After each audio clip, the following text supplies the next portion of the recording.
আসসালামু আলাইকুম।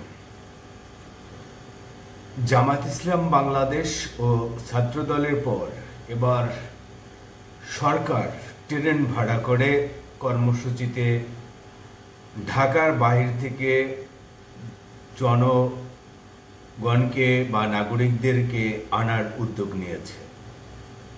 রাজনৈতিক দলগুলো প্রায়ই এই কাজটি করেন। এর আগে আওয়ামী লীগ সরকারও বিভিন্ন সময় তাদের জনসভা এবং সমাবেশকে কেন্দ্র করে এরকমের ট্রেন ভাড়া বাস দিয়ে রাজধানীতে তাদের কর্মীদের নিয়ে আসতেন। এরপরে আওয়ামী লীগ সরকারের পর বর্তমান সরকার যখন ক্ষমতায় আসলো, তারপরে আমরা প্রথম দেখলাম যে জামায়াত ইসলাম যে বড় সমাবেশটি সোহরাওয়ার্দী উদ্যানে করলো, সেই সমাবেশে চট্টগ্রাম সহ দেশের বিভিন্ন জেলা থেকে ট্রেন যোগে তাদের নেতাকর্মীদেরকে ঢাকায় এনেছে। অর্থাৎ আবেদন করে রেলওয়ে কর্তৃপক্ষের কাছ থেকে ট্রেন ভাড়া নিয়ে তারপর তাদের নেতাকর্মীদেরকে ঢাকায় নিয়ে এসেছে। ছাত্রদল যে সমাবেশ করেছে, তারাও গতকালকের ট্রেন ভাড়া করে তাদের নেতাকর্মীদের ঢাকার পার্শ্ববর্তী এলাকা এবং অন্যান্য জেলা বা বিভাগ থেকেও ঢাকায় নেতাকর্মীদেরকে নিয়ে এসেছেন।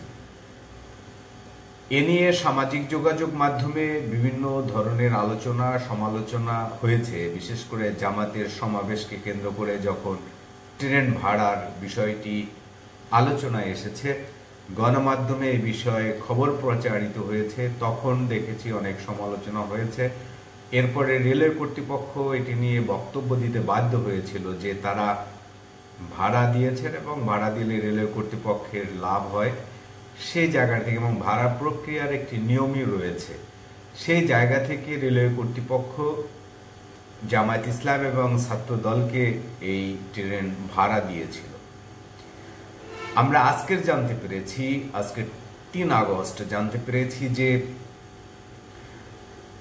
যে জুলাই যে অধিদপ্তর রয়েছে, সেই অধিদপ্তর থেকে মুক্তিযুদ্ধ মন্ত্রণালয়কে অনুরোধ করা হয়েছিল ট্রেন ভাড়া দেওয়ার জন্য, যাতে ছাত্র জনতাকে আগামী 5ই আগস্ট যে জুলাই ঘোষণাপত্র যে পাস হবে মানিক মিয়া এভিনিউতে, সেটি দেখার জন্য রাজধানীতে প্রায় 8-10টি জেলা থেকে ট্রেন যোগে ছাত্র জনতাদের আনার একটি আবেদন তারা করেছিল মুক্তিযোদ্ধা মন্ত্রণালয়।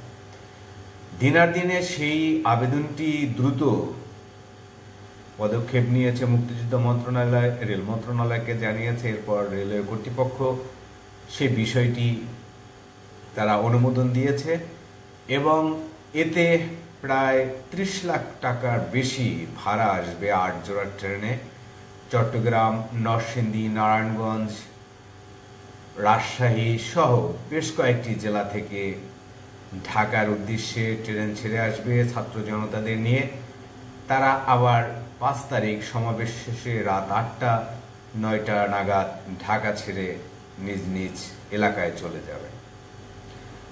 তো এটি নিয়ে আজকে দেখলাম যে কথা হচ্ছে এবং সামাজিক যোগাযোগ মাধ্যমে এটি নিয়ে কথা বলছেন অনেকে, যে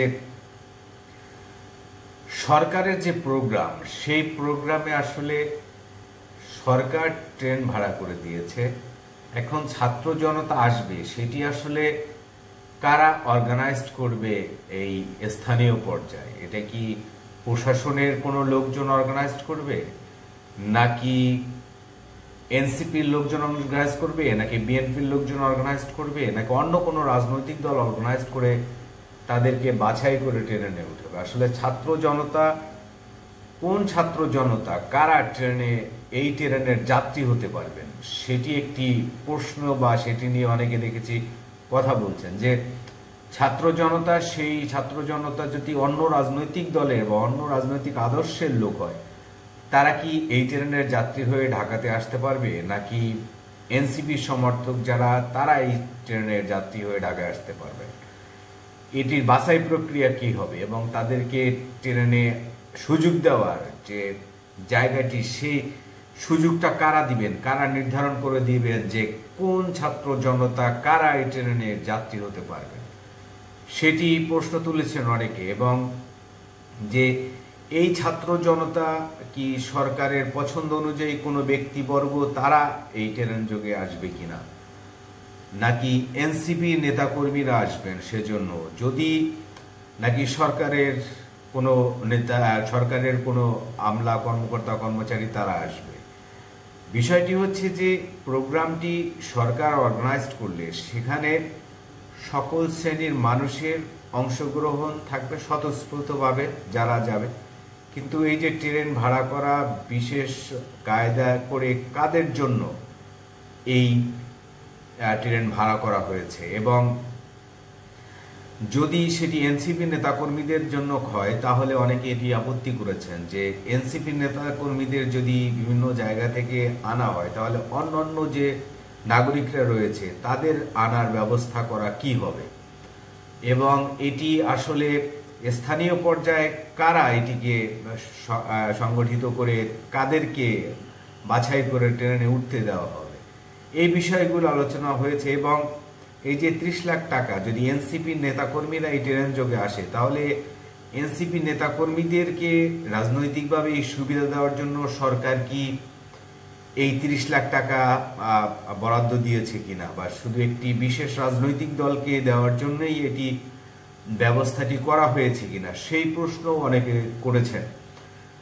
যাই হোক, আসলে 5 তারিখ দেখা যাক যে আসলে কারা অর্গানাইজিং এ থাকেন এই ট্রেন ব্যবস্থাপনার, এবং কোন কোন ছাত্র জনতা 5 আগস্টের জুলাই ঘোষণাপত্র পাঠের অনুষ্ঠানে মানিক মিয়া এভিনিউতে আসেন। সে পর্যন্ত সবাই অপেক্ষা করুন। ভালো থাকুন, সুস্থ থাকুন। আল্লাহ হাফেজ।